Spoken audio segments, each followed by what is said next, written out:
Hello everyone. चलिए तो communication की सीरीज को आगे बढ़ाते हुए आज का जो हमारा टॉपिक है वो है आपका advantage and disadvantage of written communication. ठीक है, रिटन कम्युनिकेशन क्या होता है ये तो आप जानते ही हैं। जो भी रिटन डॉक्यूमेंट्स होते हैं या रिटन के थ्रू अगर हमारे पास कोई मैसेज आता है, चाहे वो वर्ड हो या सिंबल हो, they comes under the written communication. ठीक है, तो हम कह सकते हैं कि इसकी जो कैटेगरी है वो वर्बल कम्युनिकेशन है और communication of message through the written words and symbols. So let us talk about the advantages. तो जैसा आप देख रहे हो एडवांटेजेस में the first point is future references. तो फ्यूचर रेफरेंसेस का यहाँ पर क्या मतलब हो जाएगा कि जैसा आप जानते हैं कि अगर हमारे पास कोई भी रिटर्न में अगर डॉक्यूमेंट है तो हम उसको फ्यूचर में यूज कर सकते हैं।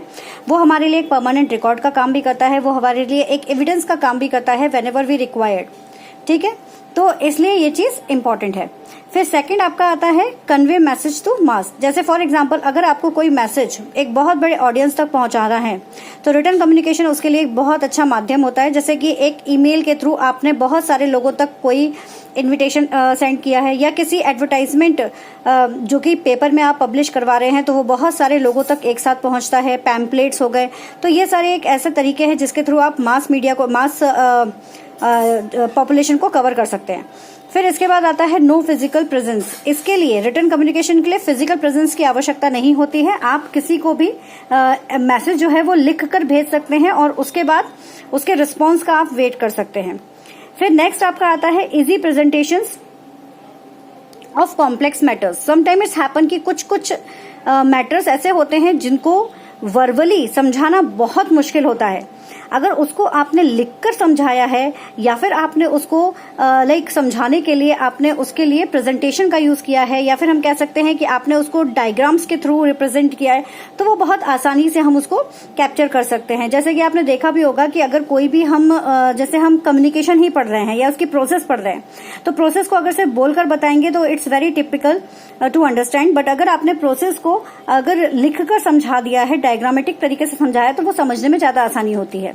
ठीक है, इफेक्टिव कम्युनिकेशन होता है ये, क्योंकि यहाँ पर ये जो कम्युनिकेशन है ये बहुत टू द पॉइंट मैटर्स को लेकर चला जाता है, तो इसलिए ये बहुत इफेक्टिव होता है।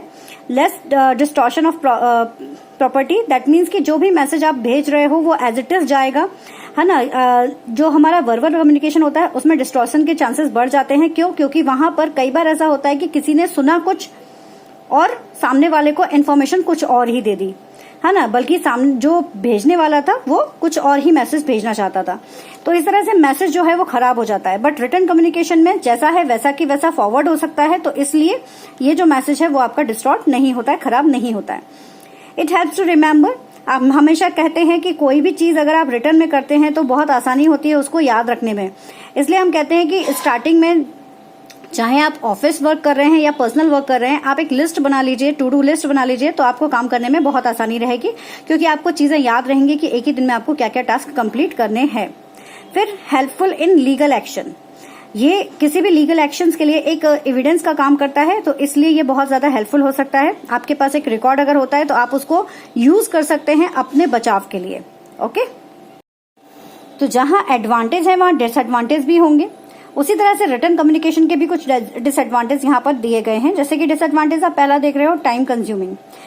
फीडबैक आने में यहाँ पर टाइम लग सकता है। आपको ऐसा नहीं है कि आपने तुरंत मैसेज भेजा और तुरंत आपको रिप्लाई मिल जाए, है ना, या तुरंत आपने लेटर भेजा और तुरंत आपको रिप्लाई मिल जाए, है ना। यूजलेस फॉर इलिटरेट पर्संस, जो पढ़े लिखे नहीं हैं उन पर्संस के लिए, जो नहीं जानते हैं उस लैंग्वेज को, उसके लिए ये यूजलेस है। हम उसके यूज नहीं कर सकते हैं ये language. Difficult to maintain the secrecy. कई बार ऐसा भी हो सकता है कि आपका जो सीक्रेट है वो किसी गलत पर्सन के हाथ या फिर किसी भी पर्सन के हाथ में जो है वो लग सकता है ना। तो क्योंकि वो रिटर्न में है तो कोई भी उसको पढ़कर आपकी सीक्रेसी जो है, सीक्रेट इन्फॉर्मेशन पहुंच सकती है। Delay in response and decision making. यहाँ पर रिस्पॉन्स में डिले हो सकता है, डिसीजन मेकिंग में लेट हो सकता है। क्यों? क्योंकि फीडबैक आने में टाइम लगता है। एंड कॉम्प्लेक्स वर्ड अगर यूज किए जाएं तो वहां पर रिटन कम्युनिकेशन जो है वो खराब हो सकता है, क्योंकि सामने वाला उसको प्रॉपर तरीके से अंडरस्टैंड नहीं कर पाएगा। इसलिए रिटन कम्युनिकेशंस में बेसिकली कॉम्प्लेक्स वर्ड को यूज करना या फिर शॉर्ट वर्ड्स को यूज करना अवॉइड किया जाना। यानी कि जैसे कि बिकॉज है तो बिकॉज को बिकॉज ही लिखना है, हम उसको शॉर्ट में नहीं लिख सकते हैं कि आपने सिर्फ शॉर्ट में 2 अक्षर लिख दिए और काम हो गया, तो वो ना करके फुल फॉर्म लिखिए, वो ज्यादा अच्छा रहता है। ठीक है, so this is for the written communication advantage and disadvantage. I hope कि ये टॉपिक आपको अच्छे से क्लियर हुआ हो। Keep study hard and smart. All the best, take care.